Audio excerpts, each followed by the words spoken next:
구형구축은 쪼그라드는 것이지만 물이 참으로써 점점 안의 공간을 빡빡하게 채움으로써 가슴도 좀 더 부어있고 단단하고 두꺼워져 있는 피막 때문에 돌덩이처럼 단단한 느낌, 어떨 경우에는 통증이 느껴지기도 합니다.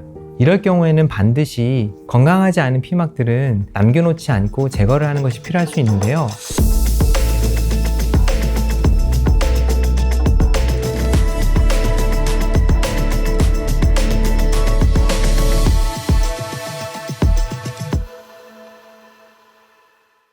안녕하세요. 조목조목TV 성형외과 전문의 조정목입니다. 이번 시간에는 가슴 확대 수술 후에 발생할 수 있는 구형구축 단계별로 자가 진단하는 방법에 대해서 설명드려 볼까 합니다. 우리가 가슴 확대 수술을 하면 걱정하는 부작용이 여러 가지가 있는데요. 많이 발생하지는 않지만 생겼을 때 많이 불편한 증상 중 하나가 바로 구형구축입니다. 구형구축은 피막 구축의 일종인데 보형물이 일종의 이물질이기 때문에 우리 몸 안에서 흡수가 되지 않기 때문에 우리 몸 안에 들어왔을 때 주변에 피막이 발생하게 됩니다. 말랑말랑하고 건강한 피막은 실제로 수술할 때 보면 투명한 막으로 되어 있는 비닐 같은 구조를 가지고 있는데요. 만약에 이런 구축 반응이 진행이 많이 되어서 피막이 두껍게 생기고 단단하게 형성이 되면 내 살성도 풀리고 내 가슴이 부드럽고 보형물도 부드러운데 이 사이에 있는 피막 자체가 단단하기 때문에 가슴이 딱딱하고 모양이 찌그러져 보이는 증상이 있을 수 있습니다.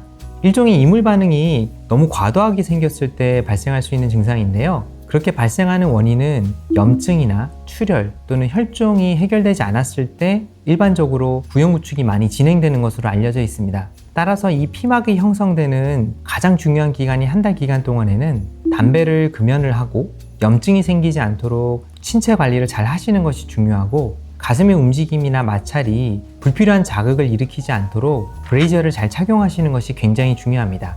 우리가 일반적으로 임상적으로 구형구축을 진단할 때는 베커 그레이드라고 하는 4가지 분류법을 사용하고 있습니다. 1단계부터 4단계까지 과정이 있는데요. 1단계, 가장 간단한 경우는 사실은 구형구축이 아닌 경우입니다. 기본적으로 가슴의 촉감이 부드럽고 수술한 것 같지 않은 자연스러운 문제가 없는 단계라고 볼 수 있습니다. 그 다음 두 번째 단계 그레이드 2의 경우에는 만졌을 때는 촉감이 어느 정도 단단하지만 시각적으로 자연스럽고 통증이 발생하지 않는 단계입니다. 그레이드 2까지는 사실 재수술이나 추가적인 조치가 필요하진 않습니다. 피막이 약간 단단할 수는 있지만 모양을 찌그러뜨리거나 심한 단단함이 아닐 경우에는 굳이 꼭 재수술을 하지는 않습니다. 어느 정도 피막이 형성되는 것은 보형물의 특성도 있고 신체적인 특성에 따라서도 달라질 수가 있는데요. 회복 기간 동안에 피막이 조금 좁게 형성이 될 경우에는 피막이 얇지만 공간이 좁은 경우가 있습니다.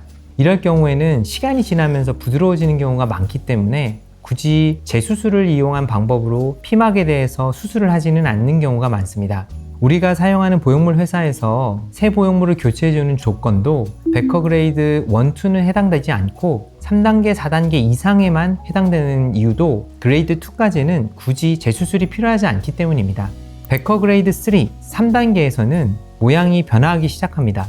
실제로 만졌을 때 그레이드 2보다는 훨씬 더 단단한 느낌이 들고 확연하게 좌우의 차이가 보이거나 모양 자체가 단단한 구축 모양을 보일 수가 있는데요.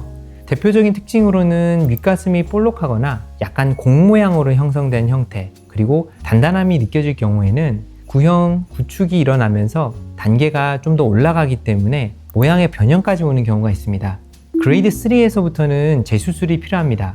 상황에 따라서 달라질 수가 있는데요. 초음파로 확인을 했을 때 또는 실제 수술을 했을 때 피막이 얇은데 공간이 좁다면 피막을 부분적으로 절개하는 방식으로도 개선되는 경우가 상당히 많이 있습니다. 하지만 그레이드 3의 대부분은 피막 자체가 두꺼워진 경우가 종종 있습니다. 실제로 제가 구형구축 재수술을 할 때 가장 많이 보는 케이스는 보형물이 파열된 경우인데요. 파열 보형물이 안에 있을 경우에는 피막 자체가 두꺼워지고 구축 증상이 일어나기 쉽습니다. 특히 요즘은 사용하지 않은 텍스처 보형물의 경우에는 피막과 보형물이 단단하게 붙어 있기 때문에 가슴의 움직임에 따라서 피막이 찢어지는 현상으로 인해서 파열률이 우리가 요즘 사용하는 스무스 보형물보다 훨씬 높은데요. 많게는 10배에서 100배까지도 더 많은 것으로 보고가 되어 있습니다. 이런 경우에 파열된 보형물은 초음파로 보았을 때 특징적인 소견을 가지고 있습니다. 그래서 두꺼워져 있는 피막과 파열된 소견이 보이면 너무 늦지 않게 재수술을 하는 것이 좋습니다. 베커 그레이드 4의 경우에는 방금 말씀드린 단단한 촉감이 좀 더 단단해지면서 모양의 변화도 더 심해지고 통증까지 동반된 경우입니다. 만약에 단단한 느낌이 드는데 만졌을 때 통증이 느껴지거나 가만히 있을 때 통증이 느껴진다면 베커 그레이드 분류상 가장 높은 단계인 4등급에 해당한다고 볼 수 있습니다. 이 문제점을 해결하기 위해서는 반드시 이런 피막을 전부 제거하는 과정이 필요할 수 있겠죠. 간혹 가다가 텍스처 고형물을 사용했을 때 안에 물이 차는 장액종이 생기는 경우가 있습니다. 이런 경우에도 보면 보형물이 파열되어 있거나 피막이 두꺼워져 있는 상태에서 안에 물이 차면서 좀 더 단단하고 가슴이 부풀어 오르는 경우를 볼 수 있는데요. 구형구축은 쪼그라드는 것이지만 물이 참으로써 점점 안의 공간을 빡빡하게 채움으로써 가슴도 좀 더 부어있고 단단하고 두꺼워져 있는 피막 때문에 돌덩이처럼 단단한 느낌, 어떨 경우에는 통증이 느껴지기도 합니다. 이럴 경우에는 반드시 건강하지 않은 피막들은 남겨놓지 않고 제거를 하는 것이 필요할 수 있는데요.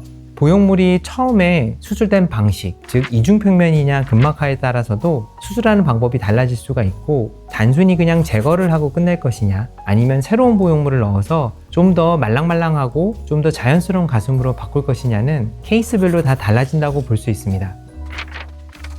이번 시간에는 구형구축 4단계에 대해서 설명 들어보았습니다.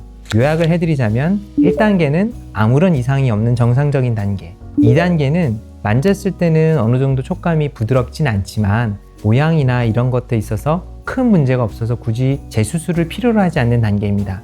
3단계부터는 재수술이 필요합니다. 단단하고 모양의 변화가 있지만 심한 통증은 동반되지 않은 경우라고 볼 수 있습니다. 4단계는 3단계보다 좀 더 심해지면서 통증까지 유발되는 단계라고 볼 수 있습니다. 이번 시간에 알아본 구형구축 반응에 대해서 추가적으로 궁금하신 사안이 있으면 아래 댓글창에 댓글을 남겨주세요.